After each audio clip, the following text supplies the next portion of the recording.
اعوذ باللہ من الشیطان الرجیم، بسم اللہ الرحمن الرحیم۔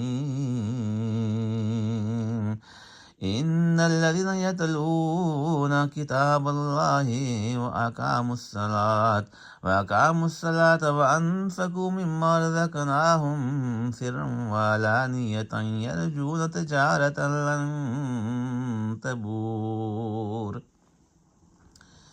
جو لوگ خدا کی کتاب پڑھتے ہیں اور نماز کی پابندی کرتے ہیں، اور جو کچھ ہم نے ان کو دیا ہے اس میں سے خفیہ اور ظاہر کر کے خرچ کرتے ہیں، وہ اس تجارت کے فائدے کے امیدوار ہیں جو کبھی تباہ نہیں ہوگی۔ لِيُوَفِّيَهُمْ أُجُورَهُمْ وَيَزِيدَهُمْ مِنْ فَضْلِهِ،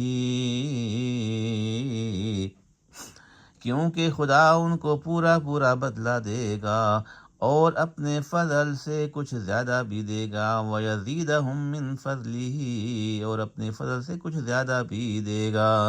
إِنَّهُ غَفُورٌ شَكُورٌ، وہ تو بخشنے والا اور قدردان ہے۔ صدق اللہ العظیم و صدق رسول اللہ صلی اللہ علیہ وسلم۔